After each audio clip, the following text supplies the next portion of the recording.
going to hopefully change the future direction of our state and to be able to send a message across the street to the politicians that the people are in charge of this state. And want to welcome everybody here to the official announcement from the Recall Gavin Newsom, Recall Gavin 2020, the California Patriot Coalition, in regards to where we're at with this historic and monumental grassroots effort to the next step on where we are in this process to recall California Governor Gavin Newsom. I'd like to introduce you to Orrin Heatley. Orrin is the lead proponent and the chairman of the California Patriot Coalition, Recall Gavin 2020. He's the one who has helped really been the glue and the leader to be able to put this massive movement together. And so thanks for being here today, Orrin. Absolutely. I appreciate everybody coming and having this opportunity. Also like to introduce Mike Netter. Mike is our lead co-proponent of the recall campaign. He has been the absolute rock and glue of the campaign and the movement since day one. Orrin and Mike have been doing this now for almost, what, a year? Yeah, a little over a year. A little over a year now. Yep. So I've been lucky to be able to come on about 5 months ago. So again, welcome to the greatest grassroots political movement in California history. And I think what we're doing here today is monumental and historical. We'd like to announce, as of today, we have 1,950,000 signatures. That is more than enough to be able to have this initiative qualified for a special election later this year, to let the people finally decide who and what is going to happen with the fate and the future of California Governor Gavin Newsom. We are still setting our sights on getting an additional number of signatures in order to bridge that 2 million mark. Yeah. And we're excited and hopeful that we're going to have that in the time that we have left. And we have until March 17th, and that's St. Patrick's Day. But we want to get this done immediately. We want to get this done in the next couple of days because we don't want to have any shenanigans. We don't want the politicians to go ahead and derail the movement that the people have created for so many months now, and with this team who has been just so dedicated. Mike, you want to chime in? Yeah, I want to state specifically, and I've said this before, this is a lot different than any other kind of initiative or election that's gone out, period, probably in American history. Of the 1,950,000 signatures collected, our guesstimate is at least 1.6 million of them collected by volunteers up and down the state. And for those of you in the press that have seen things before, I don't think you've ever seen a volunteer movement like this. It's literally people from all walks of life, all parties, all religions, diversity across the board, collecting united against one thing, and that's the fact that California needs a new governor, and needs a new governor quickly, and we cannot wait for the next election cycle.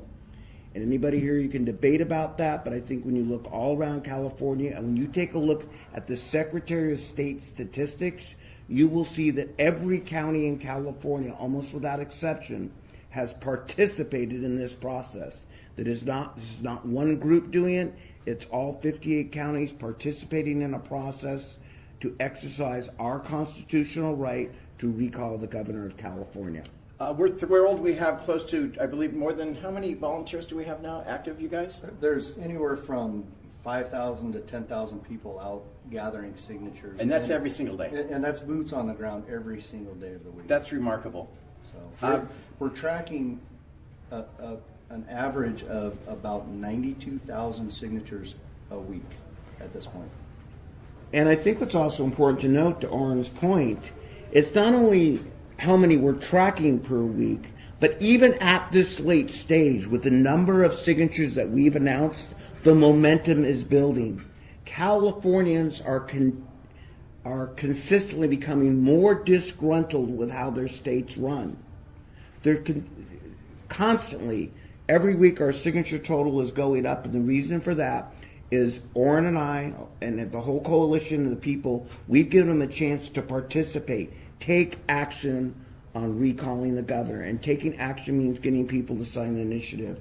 And where can they do that at? Recall Gavin? In case you haven't noticed, at recallgavin2020.com. Download the petition, sign it, and get it into us pronto, rapito, immediately. We've made this as easy as possible. People can go to recallgavin2020.com, download the petition at home, and print it up. It's on standard size paper. The address to mail it in is listed right there on the bottom of the form. Get it into us as soon as possible. We have until March 10th to get all of those in and then process them. And then we have to return those back to their respective counties. Every one of the 58 counties needs to get those petitions in hand and delivered by 5 o'clock on March 17th. One thing we want to let everybody know here, and especially to the politicians across the street and the lobbyists who have destroyed California's dream for so many decades and generations now, that your game's over. We're done as politics as we know it. From now on, the people are in charge of California. The governmental monopoly and the one-party rule over California is over, and we're going to, politics as usual and business as you once knew it in California is over and done with. Mike? Yeah, I want to say again what we just stressed here. We are just average citizens. We have not been in politics, Orrin and I, before. We're not professionals who have done this for 20, 30 years. It shows again how you can mold modern marketing techniques with the power of the people to get something done. When we started this, and it's interesting today looking out and seeing all the folks here, but when we started this, no one really gave this a shot because you said you're not backed by big money. This is not possible. You've never done this before. It can't be done without the done. political infrastructure on both sides. The lesson to be learned here for everybody watching this is people make a difference in having a say in your government. People make a difference every day in being able to make a change. And that's what this is all about. It's not just about recalling Gavin Newsom. It's about making a change in the way that California is run now and needs to be run in the future. Orrin just said it. You can't have a supermajority of any party run anything for too long, too big. It doesn't work out well for the people. And look out in the windows of your streets and see what's happening. The average person in California, which we are, just average people, need to have a say in how the state is run and need to be heard. And, in case you haven't noticed, Gavin Newsom is not listening, and it's time he paid the price for it in a recall election. We want to let everybody know one thing too real quick is about the number of people who have signed our petition thus far and how they break down as far as party is concerned. Absolutely. Maybe you can go ahead and fill them in on that. Well, we've done an internal study on a large number of signatures, I think about 20,000 signatures that were gathered, and we compared those in a random sample against the voter registration database. And it shows that 31.5% of the people that have signed this petition are other than Republican, and that is significant. So this is not a Republican movement. This is a California thing. And the electorate has risen up. They've taken advantage of what we have been able to do as a campaign based upon tens of thousands of interested volunteers. And we've given them the tools needed to be successful to do what they need to do to sign that petition, mail it in, go to their neighbors. You know, every place you go in California, you'll see a Recall Gavin Newsom 2020 table, a sign-up table, a petition gathering group. These are all volunteers. Nobody's getting paid. And that's magical. That is a blessing from the political gods to know that people really do care about California. We're also going to ask out there that everybody in the press really pay attention to a lot of the articles coming out about Gavin now, and there's a lot of material out there. One of the things that drives me and Orrin and Randy every day is the fact our governor in California is not paying attention to the way he's awarding contracts, taking undue influence from lobbyists, and the way that he's affecting even the distribution of the COVID vaccine. When you take a look out there at how do you realize that the governor of California has just asked to extend his emergency purchasing powers for another year? I think he's paying attention to how he's awarding contracts. I think that he's actually profiteering off of this pandemic by using the executive powers to override the safety mechanisms of the bidding system in place, the governmental bidding system, and he's using the executive powers that's been bestowed on him, as his lawyers have argued in court and lost, but he's using that to override the bidding process and grant these no-bid contracts, and you can speak more to that. So we're asking the people of California and the press out there to really pay attention to this. The last year, Gavin Newsom has awarded over 100 no-bid contracts. The 12 largest contracts have gone to his biggest donors, including the distribution of the COVID vaccine, even when specific counties asked to be opt-out. Gavin Newsom is not listening to his own party. He's not listening to the counties, but he seems to be listening to specific lobbyists, like what's happening, what came out in the papers today again on the water desalination plant down in Huntington Beach.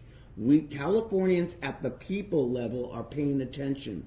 We ask that the other politicians with us pay attention to, because this recall should be a wake-up call for all politicians that the people of California will take action themselves to recall a politician if they're not doing their job. And we started with the governor of California, and for those of you not paying attention at home, it's only the third time in history, or the fourth time in history, a recall will actually get on the ballot, and probably the third time it will actually happen. Third time's a charm. Third time's a charm. And although it happened once before in California, it's going to happen again. Be aware out there, California politicians. We're watching. And be aware, lobbyists and consultants. We're watching. This is just a sign that the people of California will and can take their state back. So with that, why don't we open it up to some questions? Yes, in the back. Hi, are you guys going to endorse the candidate for governor, assuming this thing qualifies? Can you identify yourself real quick? Sorry, Laura Cordy, Sacramento Bee. Laura, thank you very Question much. is, are we going to endorse anybody in regards to this election that is now forthcoming in regards to this? As a primarily formed committee, we're not eligible to endorse or unendorse any particular candidates at this time.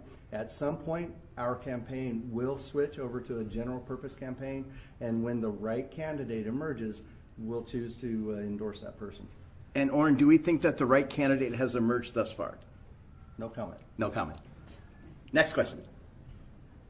You were talking earlier about it's not a Republican thing. It's not a Republican thing. It's a bipartisan thing across both. It's a California thing. It's a California thing. Absolutely. And yesterday we were in San Francisco, and one of our guest speakers on stage was a young lady, a self-professed transgender Democrat socialist, Antifa member. Okay? That's a mouthful, but it's true. People from all walks of life, the entire political spectrum, have come together. This is a unifying moment in our history. People are bridging. This is a bridging movement. People are coming across the aisle and from the entire political spectrum to work on this movement because they feel so strongly about the direction Californians been going for the last several decades. And they know that California is in desperate need of a course correction, and we're the steering committee. I would also ask that when you're out there, if you stop and take a look at the literally probably close to 1,000 booths that are there every weekend, this recall, politics, as I say, our experience with it or our experience through the press has been, it's what I call a grumpy sport, right? Where everybody's like mad at each other. You're not grumpy, though. No, I'm not you're not grumpy. And the reason I'm not grumpy is go out there and take a look. People are smiling because what the recall has allowed people to do is go out in these recall booths, in these recall events, and talk to each other. Friendly from all sides, okay? This partisan divide is kind of going to get over in California. We're all Californians. And when you go out there, and when you go to our rally today that you're going to see starting at 3 o'clock, you see smiles. This is not people that are angry. This is people that are happy that they have the power, which maybe New York doesn't, to take back their vote and get something right. Another thing I want to mention too is the California Patriot Coalition, this recall committee that these gentlemen helped found a year ago. Was it February 20th? Yes, sir. And I want to say we helped found it. It is not a one-man movement or Mike and Oren show. There's a large number of people, support members behind the scenes that are involved in this thing. This is an immense operation that we've undertaken. This is the largest ever attempted petition drive in our nation's history, folks. And it's been done by volunteers only. Our group only has 2 paid employees. One of them is a compliance officer who's also our treasurer, and the other one is this kind gentleman right here, Randy Economy. Thank you.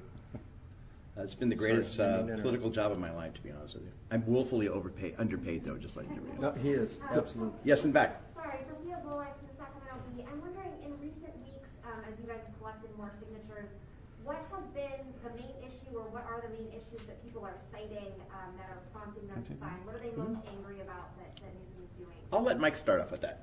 I think a couple of the main things. One is that the California governance becoming more obvious that they're not being very transparent with the people.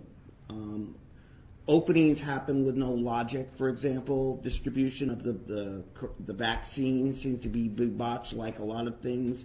The EDD crisis continues to grow. And frankly, again, it's more of these, I'm not going to call them scandals yet, but unveilings of what Gavin's been doing behind the scenes. They just seems to be accelerating. I think the LA Times put it best today, where it's really hard to follow all the things that are going bad for Gavin right now, and I think that's really accelerating the signature cycle. This has just brought a cognizant awareness to the public of what Gavin's doing, which would not be in a normal cycle outside of an election. You already have a tax base of citizens who are frustrated and angry because they have the highest taxes in the nation. Okay, there's the highest homeless problem, there's the highest taxes. But then when you have the highest taxes in the nation and you find out that your government has squandered $10 to $31 billion in an unemployment scandal, and I am going to go on record and say it's scandalous, crimes have been committed, and people need to be prosecuted.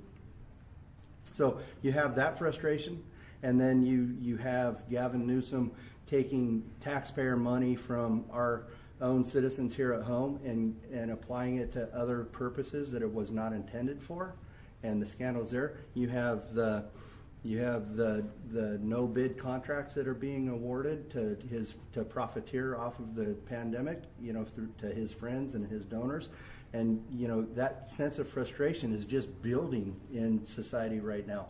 And I'll tell you what, the people that I talk to out on the street are the Republicans. And the folks that knew what they were getting when Gavin Newsom took office aren't the ones who are so upset. It's the Democrats. It's the people that voted for him who feel a sense of abandonment. They feel a sense of betrayal with this governor because they didn't subscribe to his agenda, and they feel like we have somebody here today that can speak more to this, but they're the ones that are the most frustrated and the most disappointed with the way the state's been going of late. Let me add an answer to your question here, too, because that's actually a really good one. We were in San Francisco yesterday, right, which is supposedly opening up. A lot of places can open, but you know what's scary? They're not. Okay, they can't afford to reopen. You're going to hear Angela Marston later today talk about the Pineapple Grill. Imagine being a business owner or living in one of these cities, and I live in the Los Angeles area, and seeing homeless people camped on the sidewalk, your business boarded up, and you really expect the governor, which led us into this mess, to lead us out of this mess? People are scared. To Oren's point, we can't apparently control where the unemployment money is even going in the state of California. And we can't the governor of California cannot lead us out of the mess that he's got us into. And people are scared. And that really sums it up. That's accelerating signatures. Next question. You were talking earlier about how it was like a fair warning for the other folks across the street. Sure. Could we see recalls of legislators? I think the power of the recall is a wonderful tool. Places in most parts of the country don't have that opportunity like we do here in California. So this is politics as we know it here in California are over. Those days are long gone. We are not going to live in a one-party state anymore on either side of the aisle. Politics as we know it in California are over. Katie. Are you guys anticipating any troubles with Governor Newsom's newly appointed Secretary of State or even the county voter registrar's offices? Which one? Oh, I think we'll all jump in on this one. Okay. The process of being able to handle this recall has been monumental. We have had landmines after landmines after landmines thrown in front of us, like going through an Army obstacle course. When Gavin Newsom appointed the Secretary of State and moved him to Washington and put in Shirley Weber as the new head election official in California, that was not done for any other reason than politics. Shirley Weber is now not controlled by the people. She's accountable to Gavin Newsom. And her office is going to play a big role in the certification of this election. All of our work that we've been doing here and the tens and hundreds of thousands of people who are out working for us and working on the behalf of this campaign, because it's their campaign. And so, we've got to keep an eye on them. We really got to keep an eye on her. We got to keep an eye on the Lieutenant Governor, Elena Koulianakis, who will be the actual one who is going to certify if this thing gets on a ballot. So we're watching them, and we're watching them with hundreds of thousands of eyes. So we don't want to put anything past anybody, but we don't want to get into conspiratorial theories as well. We just want to hold people accountable. We believe that almost all employees of the government are out to do their job and do it properly. But everybody out there, it's not a candidate, it's not a party. It's the people of California holding you accountable for your job, and that's what this is about. The people will hold everybody accountable, including those empowered with doing their job, which we expect them to do. When could you brought the be put on a ballot? When could this be put on a ballot? We anticipate that once this is certified, and we hope that they certify the recall quickly, there is a procedural period where they go through processing the recall and so forth, and we anticipate that it could be put on the ballot late summer to early fall. A special election will have to be called. It will not be held in 2022. It will be held this year. We will make sure of that. Would it be similar to how Davis's was done? Because it was like either you vote for him, yes. They've already sent a precedence with the Gray Davis recall, and we would ask the Secretary of State to word the ballot very similar to the one that they've already used. It was effective, and there would be no reason to retool that. And they already have a working model to go off of, so might as well just go on that model and go forward. They used the same one when Newman was recalled. It would basically be two questions that will appear on the ballot. Shall Gavin Newsom be recalled? Gray Davis, see, it was a Freudian slip. Shall Gavin Newsom be recalled? And the second question shall be, who shall replace him? And so whoever gets the most votes on the second question, if the first question passes with a yes plurality of 50% plus one vote, whoever gets the most votes on that second question will automatically be named the governor of California. He or she will in a very short period of time. A short period of time, and he or she will assume the position until January 2023. This is a process defined by the California Constitution. And for everybody out there watching, I say all the time, have you read the Constitution? I get a yeah. I don't mean the U.S. Constitution. I mean your state's Constitution. And that's the part that we need to hold California government accountable to, including the recall process itself, which is defined by our state constitution. Also, this is when I talk about this is the people's campaign. This campaign belongs to our organization. We are responsible. We are the responsible party for making this thing go through and to finish it down on that election night.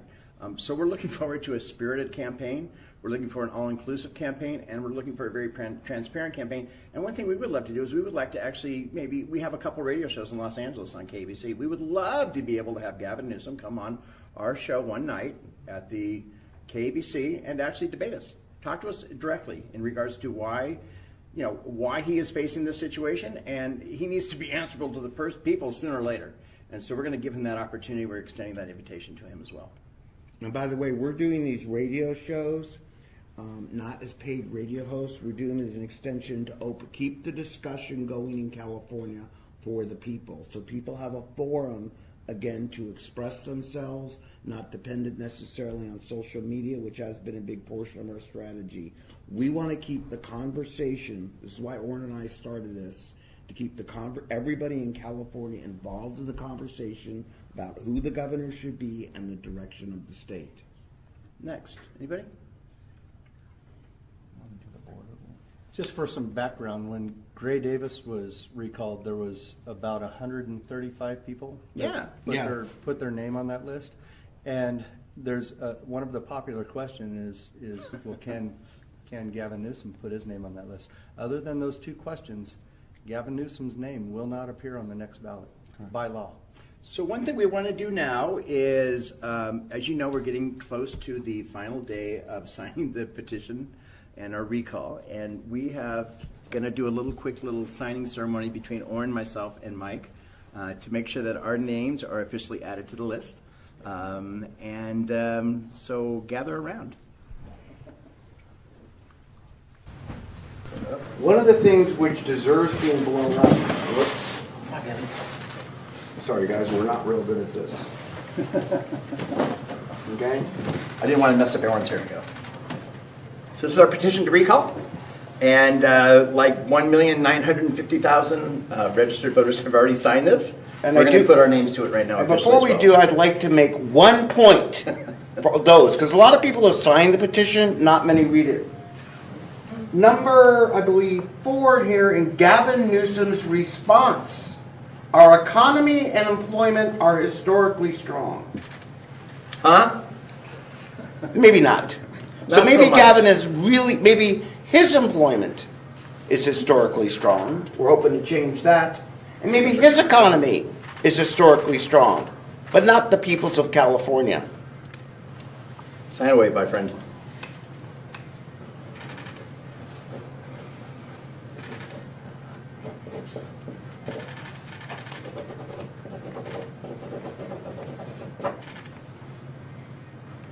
No, I'm not going to put my real resume. 1, 2, 3, anywhere, California.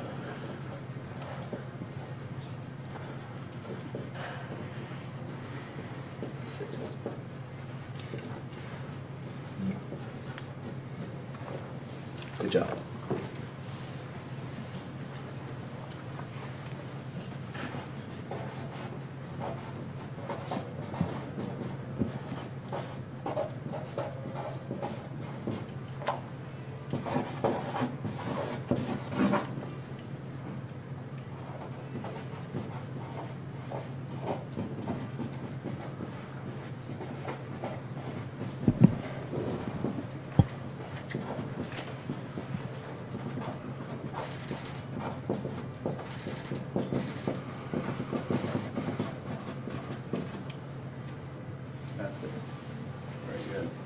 The most important signature are the people's signatures.